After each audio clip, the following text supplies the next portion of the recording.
Well. Welcome back. The time has come. Bloodwork review. Dexa scan review. Keep it brief.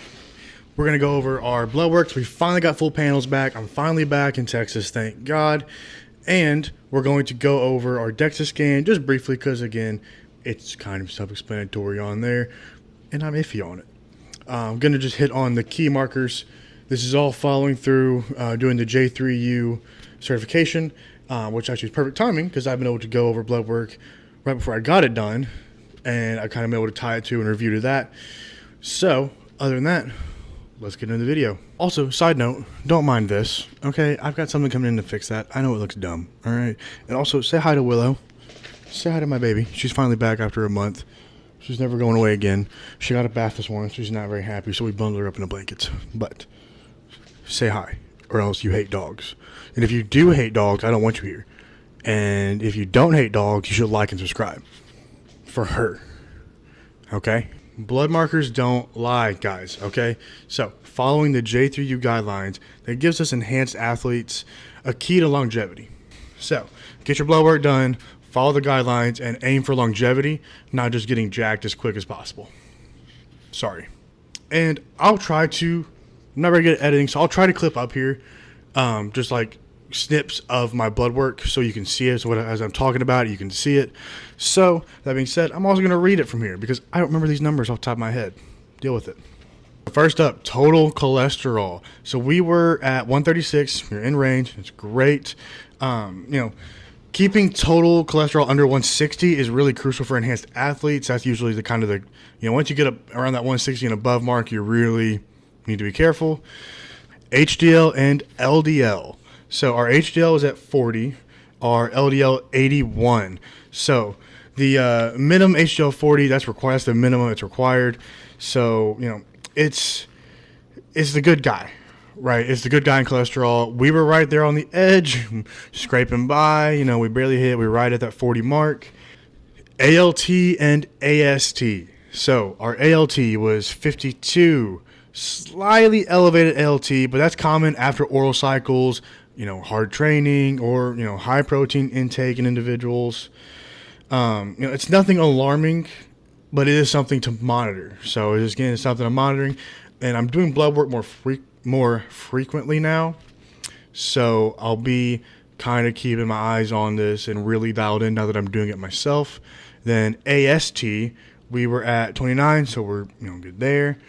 Creatinine 1.29, that is high, likely due to increased muscle mass and creatine use, of course. Now granted, I had pulled it out. I wasn't taking it like right before the blood work. I was fasted. I did all my stuff prior, cut all my compounds I was taking before, at the appropriate time for them to kind of really be worked mostly out of the system. So give us kind of baseline numbers, but that is normal in, trained, enhanced individuals.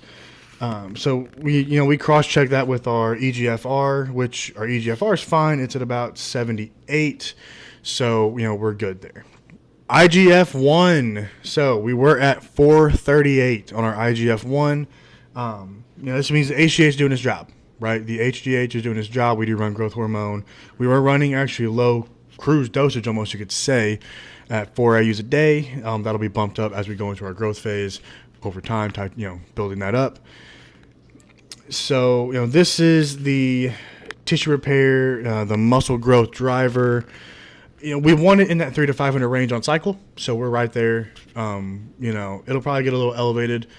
If I had to guess, as we do our blood work later on and kind of review it, it should get a little bit elevated as we're building up. But, again, we'll keep it under control, maintaining our health as best we can, right?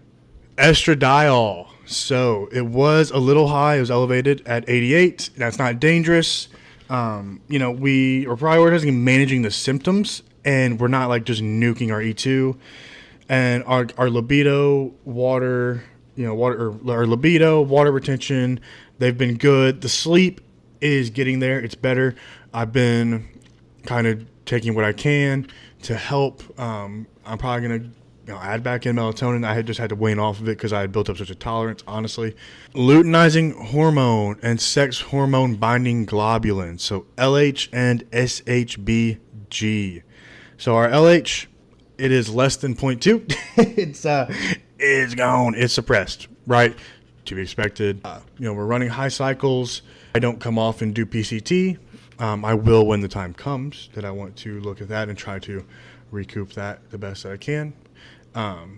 But as of right now, luteinizing hormone is crashed and completely fully suppressed. And our SHGB, again, it's low. It's at 8, so it's low. So right now, we're fully suppressed from our exogenous hormones. Again, expected. We're not chasing luteinizing hormone when we're enhanced. We're focusing on keeping that SHBG low,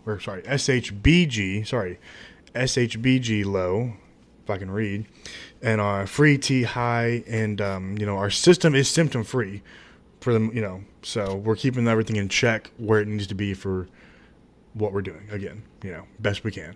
The one everyone loves, testosterone. So our total test actually was pretty low. Now, granted, this was again 3 weeks, end of 3 weeks post health fit or post show. We were running cruise dosages.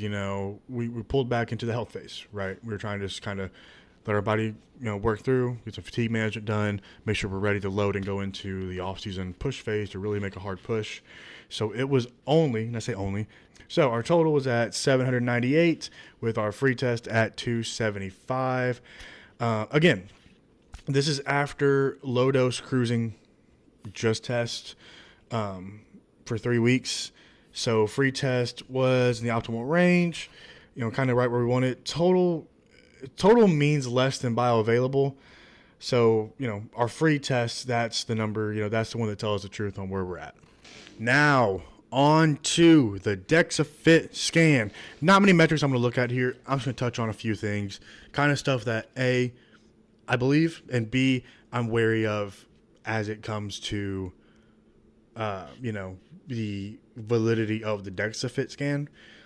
That being said, I'm going to continue to use it as a baseline, but we'll just talk about, I just got 3 key metrics I really want to talk about here, and kind of we can go from there. So body fat percentage. Again, this is 3 weeks post show. We were up on this day we took it, we were up about 15, close to 15 pounds. No, we were up 15 pounds post check-in weight. So we were at 205 on this day, fasted. Did blood work that morning, then went back and did the DexaFit scan. When I did blood work that morning, and then we went back and did the DexaFit scan about an hour and a half later, I believe. So it was a late day eating, so loaded up on some donuts that day too. But our body fat percentage was 8.2%. So we were holding very tight after the show. We're still sitting probably in the 8 to 9 range where we're at, even though we had kind of really an off week last week. I'm not gonna lie, just with the travel, eating off plane. Like, I went and bought groceries. I rented a microwave for my room. Don't get me started on that shit. And yeah, that was a whole thing. Rented it from the hotel, by the way. I didn't go to a rent-a-center. I had to rent it from the hotel I was staying at to be able to have a microwave in my room. We're not going to rush and get sloppy. We're staying lean. The goal is to stay below 12%, 12 to 13 range, max 13. If we spill over, it's not a big deal. We have time. So as we're going, if we get up there close to that 13, 14, 15% range, then we'll probably do a mini cut, nothing crazy. We won't add in any orals, nothing like that. Visceral fat. So it put our visceral fat at 0.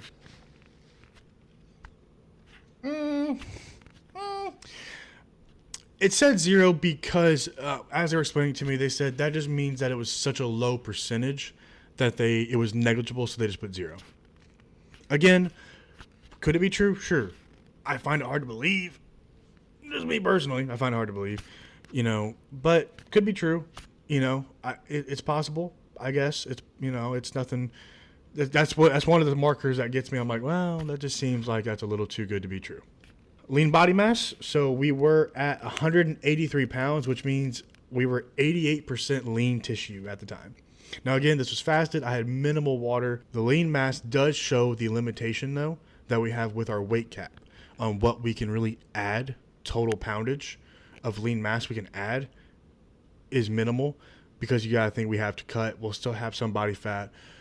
You know, you'll be able to cut water and stuff, but we got to be extra careful because we are reaching almost the max of what we could probably have as lean body mass, you know, to go on stage in classic without having to transition to open. So guys, bottom line, you can push size and stay healthy if you monitor the right things. Blood work, scans, feedback loops.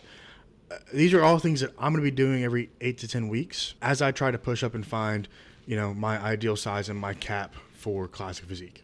Now, I'm not a doctor. I'm not a medical professional, but if you want help just reading your bloods or planning your next phase, shoot me a DM over on Instagram at KP Bodybuilding. Other than that, this is just supposed to be a brief one, so I will see you guys in the next one. Don't forget to fucking like and subscribe, you son of a bitch.